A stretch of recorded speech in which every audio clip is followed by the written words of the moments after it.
Welcome to Legends in Leadership, brought to you by ISF and the Carrington Group. Legends in Leadership is an inspirational podcast featuring the stories of leaders who are making a difference. Our goal is to inspire you with the stories of leaders who come from humble beginnings, overcome challenges, and ultimately rise up to make a difference in people's lives. Hello, welcome back to Legends in Leadership. This is your host, Jason Smith. I'm a family officer with the Carrington Group. I'm joined today by my co-hosts, Dr. Blair Ritchie, Executive Director of the International Student Foundation, and Tyler Tallman, also a family officer and my partner at the Carrington Group. Hello, guys. Hey, good to be here. Same here. I'm glad to be back with a guest this week. Yay. And excited to dive into his story. But first, as we do every week, we're going to kick things off with our leadership trivia. Dr. Blair, what do you have for us this week? All right, you guys are football guys, right? Absolutely. So here we go. This is tonight, the 100th season of the National Football League begins. Did you know that for the first two seasons, the NFL wasn't the NFL? That it was formed in 1920 as the American Professional Football Association. So the APFA began and 2 years later became the NFL. And today's legendary leader was the very first president of that fledgling league. Okay. You need some more? All right, I got it. You got it? Mm-hmm. Good. Anyhow, he was also a coach in the league of the Canton Bulldogs, as well as its star player. Our leader was truly a legendary figure, dubbed by the Associated Press as the 20th century's greatest athlete. The first Native American to earn Olympic gold medals, played professional baseball as well. But it was on the gridiron that he achieved his greatest exploits. Without him and his influence, who knows, the baby NFL might not have come to be. 100 years ago, the Dayton Triangles beat the Columbus Panhandles 14-0. The Columbus Panhandles. In the inaugural game of the NFL's first season. Can you name the first president of the National Football League? I'll be back at the close of the program. That's a good one. I believe there's an award. Yes, there is. Very nice. Well. Very nice. Yes. But do you know what the award's for? I do, but we'll talk about that at the end of the show. I want to give Jeff a chance at that one as well. Yeah. All right, good. Well, we're excited to welcome our guest today, Jeff Crilley, who retired from TV news after 25 years in the business to start the country's first all-journalist PR firm. During his career, he made hundreds of national news appearances, including CNN, CNN Headline News, Fox News, the Discovery Channel, Good Morning America, and the CBS Early Show. He has been recognized by his peers with dozens of national and regional awards, including the Emmy, the National Headliners Award, the Edward R. Murrow Award, the Thurgood Marshall Award, and in 2004 was named by the Texas Associated Press the best TV reporter in the state. Having seen the failures of the public relations industry firsthand from within the newsroom, CEO Jeff Crilley founded Real News PR with a vision to equip his company with a team of media experts. The mission of Real News PR is to deliver publicity at the speed of news with the purpose of delivering results instead of promises. So we're going to welcome Jeff Crilley to his own studio today. As the Carrington Group, we Legends in Leadership, we use Real News PR for our podcast and other services. So welcome to your own studio. You. Hey, I'm thrilled, and congratulations on your success. This is episode number 42. 42. That is amazing. Yeah, been a lot of fun. I think the statistics show that the average podcast only goes 7 episodes before the host tire of it. Okay. So we always tell folks, man, if you can get past that first dozen, you've got a hit. And you've just had so many amazing guests in this studio. Congratulations. Yeah, it's been a fun ride. We actually have been talking about how much we've gotten out of this. We knew we'd meet great people, but man, it's a nice little weekly nugget that we get to take away always with these great guests. So.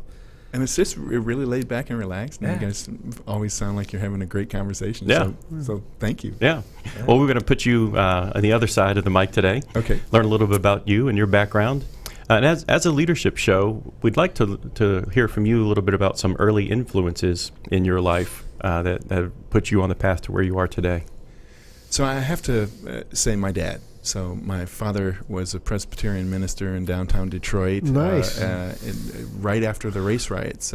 So the race riots were 1968, and he took over a pastorship in downtown Detroit in 1969. Wow. And so leading a downtown church in a city that had just come through, that kind of upheaval was really challenging. And I watched how my father led, and he just did. I call him the all-loving father. He's still with us. He's semi-retired, living in Waco with my mom. They just celebrated 60 years of marriage. And so I try to run the company like my dad would run a company or run the church, which is just kind of like all-loving father. So I chose deliberately to own the company but not run the company. Owning the company is much more fun than running the company. So my daughter Sarah is 29. She runs the company, and I get to do the fun stuff, which is come on shows like this one and meet people. And yeah, I have a really blessed life. Well, what comes to mind when you think about your dad taking over that church in a very volatile time? How did he portray or illustrate those values in his daily life that have influenced you? I think my father is just fascinated by people. So as a little boy watching my dad kind of go through the coffee hour after church and tune into the wavelength of the person that he was talking to, and he wasn't looking past them for someone more interesting to talk to. He was really on their planet during the minute or two that he's visiting with them. And I try to do that today. Put away distractions. Don't look at your cell phone. Really tune into the person that you're talking to, because they can feel it. They can feel when you're listening, and they can feel when you're tuned out thinking of something more important. And that's something that I take away from my father. That's become more and more challenging to do, even with more access and more devices, and to really have those personal conversations. I'm sorry, what was that? I wasn't listening. Phone vibrating. Checking my messages. Well, where'd the inspiration come from to explore journalism as a career? So career day. Do you remember high school? Oh, yeah. Career day. Yeah. So I went to all-boy Catholic school, and the two most crowded rooms were the funeral director. Seriously. Well, it's an all-boy Catholic school, so we just wanted to ask morbid curiosity. Morbid questions. Nobody actually wanted to be a funeral director. We just wanted to ask those questions. And then there was the local TV guy, and I remember his name was Dave Whitman, and he came in from the NBC station in Detroit, and my memory is that he had a convertible, and he was a good-looking guy and kind of breezed in, and it's filled to capacity. All these, colleagues of mine in school are just kind of mesmerized by him, and I thought to myself, you don't have to go off to Hollywood to become a star. Like, you can be Ron Burgundy. You can be a star on TV news. And so I probably, my first influence probably got me in for the wrong reason, which was fame. But when I got into the business, I discovered that I love storytelling, and in a cool way, even now, all these years later, we're still telling people stories. Only we're allowing them to tell their own story through platforms like the ones that you guys are enjoying. And so my vision for where the company is going is, yes, we're still going to get people on Fox and Friends and the Wall Street Journal, but you can become the media now, thanks to the technology that we have. I mean, you can broadcast to countless people who will watch it live or later online, and so we're giving all of our clients the ability to become their own broadcaster. It's really cool. Yeah.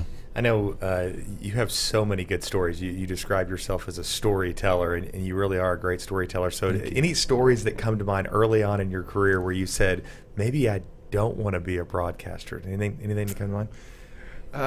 I was when I first got into TV news, I was an intern at the college. Well, it was a commercial television station, but it was a small market television station in Lansing, Michigan, And I was just so thrilled to be on television. It really didn't matter if I was doing corny dogs at the state fair or murder. I was on TV. I remember the first time I got recognized, I was in the grocery store and somebody thought I was the sports guy. It didn't matter. I was like, I called up my dad. Hey, Dad, I'm famous. They thought I was the sports guy, but they recognized me.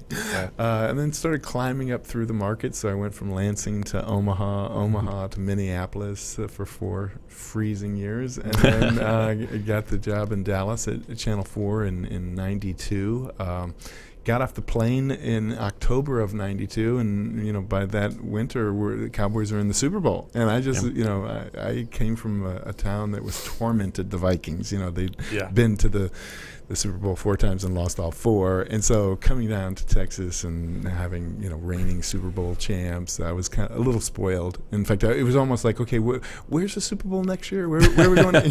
You remember that time? Oh yeah. We're gonna have to educate the viewer. There was a time when the Cowboys were really good. And hopefully with Zeke, maybe we can do it again. Hopefully. Yeah, they paid him enough, didn't they? They sure did. Yeah. You need to have him on the show. Yeah, well, let's make it happen. Yeah, That'd be fun. That'd be great. So in your travels, the multiple markets, small markets to big markets, I'm curious, especially in today's world, we seem more connected and yet polarized. And I'm curious, in your travels and storytelling, what are some common themes that you found that people across this country share? I think the country loves resilience. In TV news, there's the old saying, if it bleeds, it leads. And I think there's a lot of negativity out there. But I've always liked, even in the hurricane or the destruction, that story of brotherly love or stranger helping stranger. I've always loved those stories, and thank goodness the news still does put a spotlight on those towards the end of the newscasts. There's always the hometown hero stories that are out there, and that to me is what journalism is supposed to do. Is it gives you some encouragement and learning from somebody else. So not all news is fake news. No, no. But I'm disappointed that the news business became so polarized. When I got into the news business, you just watch the news. Now you have to think, okay, what channel am I watching, and what slant might they have, and that's disappointing to me that the media, went in that direction. Yeah. Well, you mentioned resiliency. The first time I heard you speak was at a small Rotary Club in Grand Prairie, Texas. When you were on a pretty aggressive speaking tour, very resilient. So how did you make the transition from TV newsman to public speaker and PR company owner? Great question. So I never intended to leave TV news. I was just moonlighting. So when you heard me, I was probably out there moonlighting. So I wrote this book in 2002, Free Publicity. If anybody wants a copy, just write into the show. I'll give you a free copy. But I went around like a crazy man for 6 straight years, giving 300 speeches a year in addition to my TV job. So it was breakfast speech, lunch speech, go to Fox 4. Breakfast speech, lunch speech, go to Fox 4. Well, I sold 70,000 copies of the book, and the business was born because, as I'm signing people's books, they're either complaining about their current PR firm, or they're saying, I could buy your little $10 book, Crilley, but I don't have time to do any of this stuff. Could I just hire you? And after hearing this for 6 straight years, I thought to myself, I've got a second act. I think we all climb to the top of the little hill that we're climbing, whatever that is. And I was climbing a hill called Local TV News Reporter. They weren't going to make me Clarice Tinsley. I was never going to go any higher than I was as a local TV reporter. And so I asked my wife's permission to quit in May of 2008. And 1 month later, the housing bubble bursts, and we go into the Great Recession, which could have been devastating, but I already had 70,000 books out there declaring me the expert. So I never had a bad year. First year, just me working out of my house, I had 10 clients.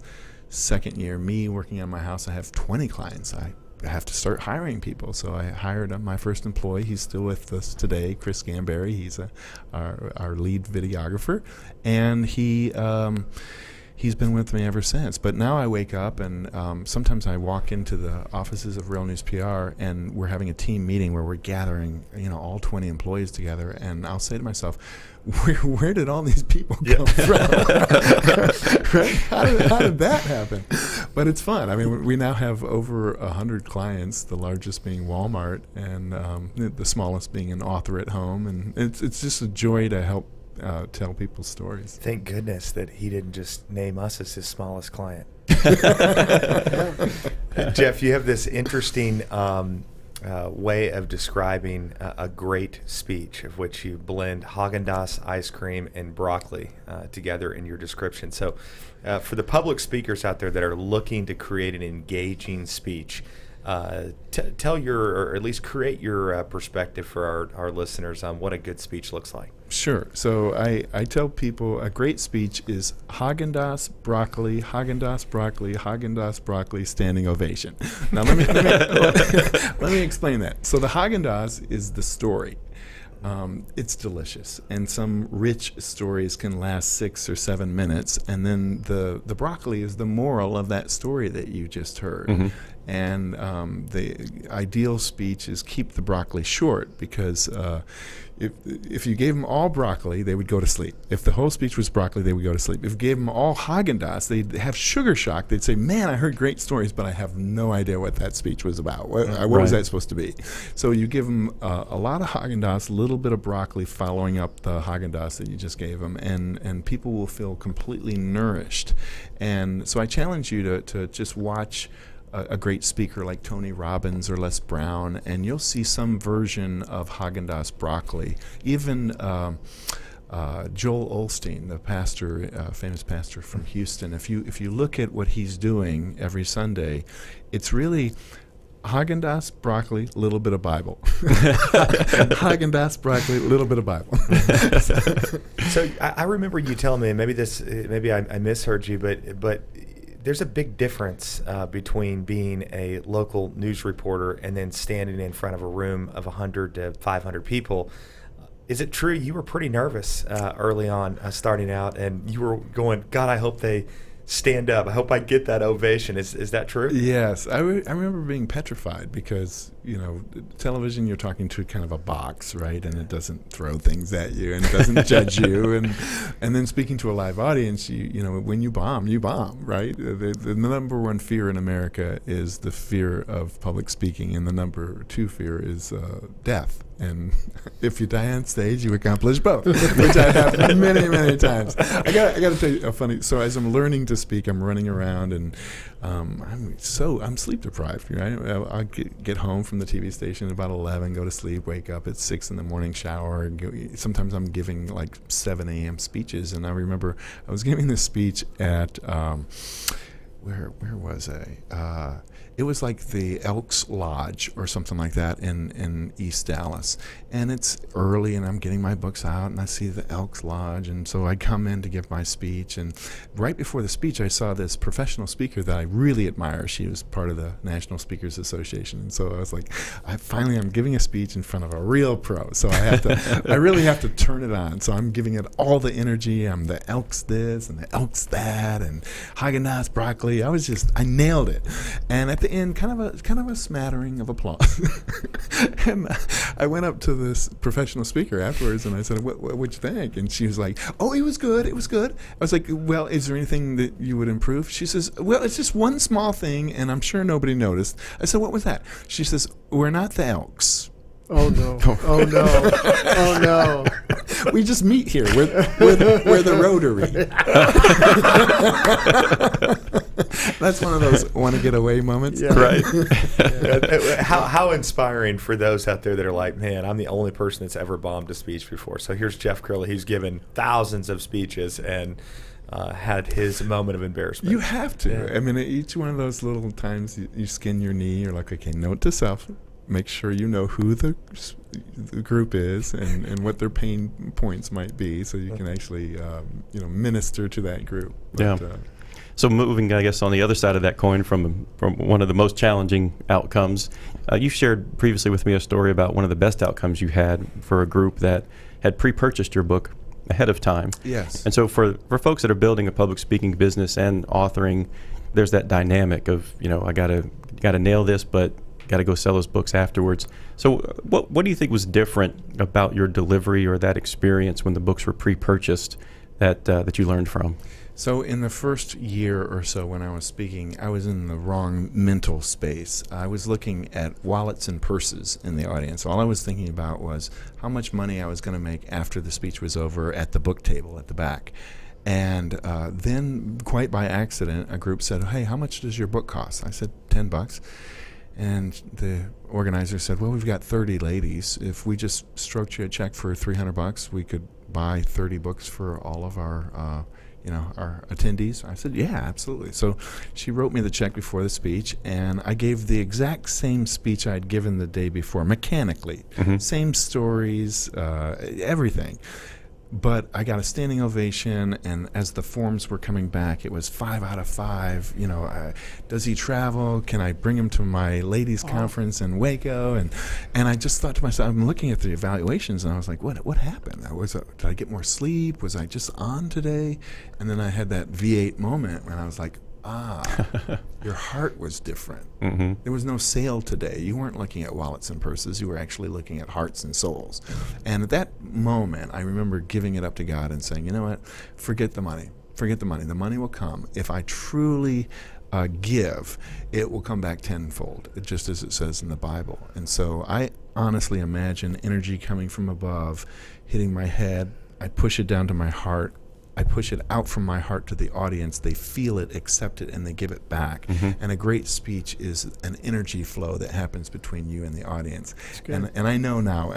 I know when I'm in my heart, and I know how to get there again. It's almost like a baseball player knows when the ball is released from his fingers, whether it's a strike or not. And I know how to get in my heart and how to stay there throughout the whole speech. And the key thing is to really not think about profit, because if you do, it just short circuits everything. Right. That's rich. Good stuff. Rich. I'm intrigued leadership-wise about your organization. Sure. Well, I'm in your offices. I'm always impressed with the vibe, the energy, the youthfulness around you. So talk about leading that kind of an organization, because you're surrounded by a lot of young energy. Thanks. That are all listening to you right now, too. They're all listening. I hope they are. So I would tell it to them too. So I'm a boomer. So I just turned 56, and boomers have a different journey, right? When I got into the TV business, it was yes, sir, and absolutely, and whatever you say, and how high should I jump, right? When do you want me to come down? Exactly. and the millennial generation and Gen Z that follows is a different generation. They want to collaborate. They want to be a part of the process. So there's infamous stories of people graduating right from college, and during the interview process, they're almost flipping the script and interviewing the boomer boss and asking him, how many vacation days, what are the perks, and the boomer boss just wants to say, what are you, crazy kid? You just you Okay, so I know the dynamic. So I love what my father did, being the kind of the all-loving father, and I realized that the only way to create that is to own the company and not run the company. And so having my daughter run the company, there's just a completely different dynamic. It is collaborative, and we do want this, we call it a Thank God It's Monday company, because you have a work family that one of our employees got married a couple years ago, and when she took off on her honeymoon, the employee who sat right next to her got sad. I mean, she was sad because her work buddy was missing. And that's always stayed with me. And I feel like we actually have the best combination we've ever had at Real News PR. And one of my challenges as a leader, I believe, is always making sure that I'm the gatekeeper. If I've organized this Garden of Eden where people are happy to come to work and be in this wonderful environment of support, then you, Jeff Crilley, are the guy who ushers people in or allows them to leave the Garden of Eden. And that requires you vetting them on the front side and making sure that is their energy going to match our company culture? Is this somebody that I want to bring into my company? or is this an energy that I can do without? So we're super big on attitude and optimism, and I think I have really attracted almost a team of really sweet, kind people. I put a big priority on attitude and kindness, and that's why, and thank you for the compliment, I hear that over and over again. People will come in the front door and they're only in the space for 2 or 3 seconds, and they'll say, "This is like a happy company, right?" Yeah. Mm-hmm. And then I love hearing laughter in the office. I mean, it's really cool. So, and the other part of that is I can't have toxic clients. So when I'm vetting clients that come in the front door, I'm always saying to myself, do I want to expose my team to this energy? Is this a good energy or a bad energy? And we're successful enough now that I don't need anybody's money, which is wonderful. It allows me to not, have to take anybody who comes in the front door. Sure. I'm actually evaluating them on, 1, would we have success with them? 2, are they going to be kind and will they praise us? And those are the 2 big ones, and we don't have a problem recommending other PR firms to clients that might be a better match. Might be a better match.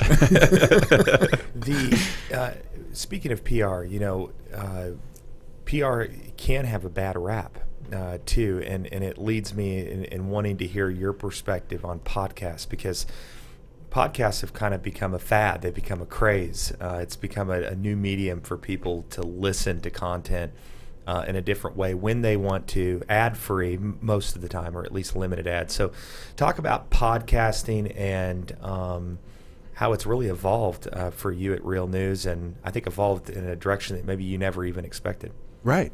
So when we first started our podcast division, we were upstairs in the same building in a very small office. It was 2,200 square feet. And at first, it was just audio.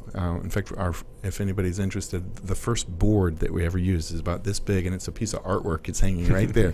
And my daughter convinced me. She said, "Dad, we need to start a podcast." And I was like, "Sarah, who listens to podcasts?" She says, "My generation, all those young people jogging on the Katy Trail listening to stuff in their earbuds. It's not music, Dad." And that was like, hit me between the eyes. I was like, wow, young people listen to podcasts. Okay, so I gave her my credit card. I said, don't go crazy. So she goes out, and we built a little teeny studio upstairs here at Lincoln Center, and we added some GoPros, so we're kind of experimenting with television, video podcasting. And then as I was giving the tour upstairs, I would say, we can get you on CNN, we can get you on Fox News, and they'd say, you have a radio studio? I'd say, yeah, we've got a radio studio. I can get you on CNN. And they're like, no, but this is kind of cool. And then they would sit in there and they'd start playing around, and we'd give them a music open. And then I said to myself, okay, this is different. This podcast thing has some legs. Mm-hmm. And when we outgrew our space upstairs and we came downstairs, we took over 2 of the highest visibility spaces in the whole building. In fact, we put it into the lease. We're building the Today Show in your lobby, just so you know. Lights, cameras, action. And it changed the vibe of the company for the positive. I mean, when you talk about happy employees, there's also so much energy. Sometimes we have 3, full TV studios now, and sometimes all 3 are hopping. And so when you come in, you got, you're seeing, sometimes celebrities coming in or leaving, and people running around. It really does feel like a news operation, and I love it. I have the coolest company ever. So if somebody was out there and they were thinking about starting a podcast, what makes a great podcast? So I love this. I'm not saying this just because I'm on your podcast, but what we're having right now is a great podcast. It's just 4 guys sitting around kind of talking, and the audience is eavesdropping on our conversation. It's effortless. You guys are just kind of asking different questions that feel like a great conversation over coffee. You guys are doing it absolutely right. I think there's a couple of reasons to do a show. You could do a show for marketing reasons, or you can do a show for networking reasons. And I'll give you an example of a networking reason. Let's suppose you want to meet somebody, but you couldn't get them to have lunch with you or you play a game of golf with you. If you say you need to come on my show sometime, it's a completely different ask. So some of our podcasters are using the show as a business development show, and it's another way to look at your platform. I think there's a marriage there. You have to strike a balance. Am I giving nourishment to the person listening at home? And is this show ringing the cash register? Is it doing what it's supposed to do? And to be clear on the front side, what's the goal of the show? Is it to become a national thought leader? And there are different strategies to take you down different paths. But I truly believe there will be a day where every company has its own show. It'll be like a website. When two people meet at an event, we'll bump phones and say, here, I'll subscribe to your show, you subscribe to mine. Right. Our largest client is Walmart, and Walmart hired us not to get them on the news. They know how to get themselves on the news. They hired us to create programming for Walmart TV, and I didn't know there was such a thing, but in all of the break rooms of 5,000 Walmarts, the employees aren't watching Fox News or CNN. They're watching Walmart TV. And that could be training videos. Many times it's little features that we created here in Dallas and sent to Bentonville. And they're positive feature stories about amazing Walmart employees. And that edification from Walmart saying, if Walmart is a top 5 company in America, if they see the wisdom of having their own show, their own network where they can broadcast to their own employees, then why wouldn't every company do some version of that, whether they're broadcasting internally or to the masses as you guys are? But I think we are seeing a shift, and because YouTubers can now have 90 million followers. 60 Minutes only reaches 13 million. It's a new day where, truthfully, the millennials don't care how it got on their phone. Is it on my phone? Is it clean? Is it clear? Is it, is it humorous? Is it educational? As long as it's on their phone, they don't care how it got there. And that to me was a mind shift, because my generation is, you watch Channel 4, 5, or 8. It had to have come from a commercial television station. Well, there are, teenage girls in Highland Park with 1 million fans that do nothing but show you how to put on makeup on their webcam. Right. And so that, to me, as a marketer, is, man, this is a new day. The technology has changed where it's really straight from studio or, living room to phone. The delivery system of live streaming has changed everything. Yeah. So from a PR perspective, how do you advise clients to then partner with those types? So the two girls in Highland Park, there's opportunity there to reach an audience. What does it look like to try and partner with this more diverse and, I guess, spread out opportunity versus the 3-channel type of approach from the old TV style? Well, so you have broadcasting and then you have narrowcasting. So when I was a kid, you had to hire the kid down the street who played guitar to teach you how to play guitar, right? These days, if you want to learn how to play Stairway to Heaven on the guitar, you just go to YouTube and put in how to play Stairway to Heaven on guitar, and there's like 50 videos. Right. So I think, we're in this era of YouTube has become video Google. So anything you need to learn, you can learn on YouTube. And if you chose to narrowcast and only specialize in a certain niche, so like if I started a podcast about how to do better podcasts, that's a niche. Somebody who's thinking about doing podcasting for the first time says, wow, let me go to YouTube, how to do a great podcast. And here it is. Here's this Jeff Crilley guy from Dallas who's now talking about their best shows and what makes them great, and interviewing, their podcasters on why your show is so successful. That becomes a narrow podcast. Not everybody is into podcasting, but if you are, you could become a thought leader in that space. Does that make sense? Yeah.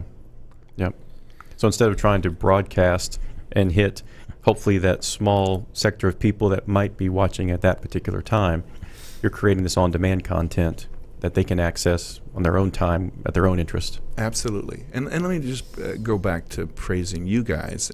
Is it okay to praise you guys? We'll allow it. Well, yeah, we're okay with this. It's a rare moment. Yeah. You have 42 episodes. And so if somebody is going into YouTube because they've just been put in a leadership position and they're like, gosh, I've never even read a leadership book. How am I going to learn how to become a leader? Let me just put in leadership podcast. And I haven't done this, but I would suppose that if you put in leadership podcast right now on YouTube, you guys are probably on the homepage. We are. Are you? Yeah. Okay, because it's tagged right, and there's 42 of them. And one of the things that Google and YouTube do is say, "Wow, okay, well this is coming every week. This is a thing. They're up to episode 42. This deserves placement on page 1." Somebody comes to your show, no matter what episode they watch, you guys are producing such a good product, they say, oh my goodness, I need to subscribe, I need to go back and watch episode 1 through 42. Mm-hmm. Yeah. Well, and that was one of the motivators for us at ISF, because we're creating this library of leadership, and our students around the country are able to listen. We had a guest not too long ago who was just a really great model for women in business, and we have so many young ladies in ISF, and we just sent that podcast to every one of our students to say, listen to this gal. It's just something to say to you. I love it. And because you're getting such high caliber guests, when somebody goes to do their homework on YouTube, I know you had Chef Richard Chamberlain from Chamberlain's Steakhouse and Fish Market in a while back, and that was a great show, and I learned stuff about Richard. He was a client of ours. I learned stuff about Richard from watching your show. But you can imagine somebody is thinking about applying for a job at Chamberlain's, and so they put into YouTube Richard Chamberlain Dallas, boom, up pops your podcast. So I think each one of your guests is helping your reach, because they'll find it for different reasons, whether they're looking for leadership or they're looking for a specific guest. Yeah, to me, it's such a two-way street of value. I mean, the way I see it is that the guest that comes in, what a rich way to create the relationship with somebody new that in the grassroots, growing to lunch or coffee is all great, but there's something, for lack of better terms, kind of sexy about this. It's cool to come sit down in a studio and talk to somebody in a different way. So they're getting value, we're getting value, and hopefully creating a great connection for ISF and for the Carrington Group. Absolutely. So. Can I ask you, do you guys still get a little butterflies in your stomach before you go live? I do. I get excited, and really more looking forward to where a conversation goes. Yeah. So we do a bit of prep work, but certainly go with the flow. Especially when the guest's 10 minutes late. Busted. Is he going to make it? Some of the I got stuck in traffic. Right. It was hard coming down the stairs. Yeah, I think if you're not a little bit nervous before anything you're doing, there's probably something wrong. I think there's good nervousness that you need. I mean, if you look at some of the top athletes in the world, I think it was Arnold Palmer that said that if I didn't have some jitters in the first tee box, then I knew something was wrong with me that day. Mm-hmm. So that's cool. Well, get complacent with things, if you're feeling a little bit of that energy. I got a little butterflies in my stomach as I was waiting for the open to the show. Honestly, there was silence, and there was something kind of eerie about the silence before we heard the show open, and I started to experience those familiar butterflies that I had in TV news. Yeah. Gosh, Jeff Crilley had butterflies coming on Legends and Leadership. Awesome. He has stroked our ego today. We better wrap this show up. Let's wrap up before it takes a turn. No, but in all seriousness, we do enjoy the opportunity to create our show here and the fabulous setup that you've built here. Well, you guys are wonderful. Thank you so much. Well, let's kick it back to Dr. Blair Ritchie for the answer to our leadership question. All right. Well, guys, I'll throw you can give me the answer to the first president of the National Football League. And Tyler, take a swipe at that. Jeff, any idea? So I'm trying to. I mean, you said baseball, so I'm trying to go back to those. But he also played baseball. Oh, yes. he played baseball. Yeah, Yeah. played And an Olympic athlete. for three different teams. All right, I'm gonna just. This is like really random, but Honus Wagner. Wow, that's a good guess. That's a good Old Pittsburgh Pirate, but that's not the right one. Yeah. Before I say the award, I want to make sure I get the person right. Is it Jim Thorpe? It's Jim Thorpe. Really? Jim Thorpe, yeah. I had no and idea. the award, Jim Thorpe Award, is given annually for the best defensive back in college football, I believe. That's right. Defensive back award. Yeah. Great trivia. Yeah, great trivia. And tonight's the Bears and Packers for the 100th season. NFL is back. It's back. Steve Levy on Monday Night Football. There you go. Yeah, about All that. right. Cool. Yeah. Well, Jeff, thanks again for being our guest. It's been a real pleasure to have you on today. And just want to say, folks, that's a wrap for today's show. And on behalf of myself, Dr. Blair Ritchie, and Tyler Tallman, wishing you a good day. And remember this: if your actions inspire others to dream more, learn more, do more, and become more, then you are a leader. Legends in Leadership is brought to you by the Carrington Group. Carrington Group is a family office with a passion for helping business leaders and their families make smart choices and fulfill their highest aspirations. To learn more about the Carrington Group, visit their website at www.carringtonfo.com or Google Carrington Group, Dallas, Texas. ISF is committed to leadership development for aged-out foster care and orphaned youth.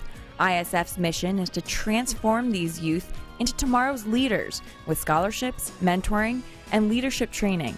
To learn more about ISF, visit their website at isfsite.org or Google International Student Foundation to learn more. Securities offered through Regulus Advisors, LLC. Member FINRA/SIPC. Investment advisory services offered through Regal Investment Advisors, LLC, an SEC-registered investment advisor. Regulus Advisors and Regal Investment Advisors are affiliated entities. Carrington Group and this broadcast are independent of Regulus Advisors and Regal Investment Advisors.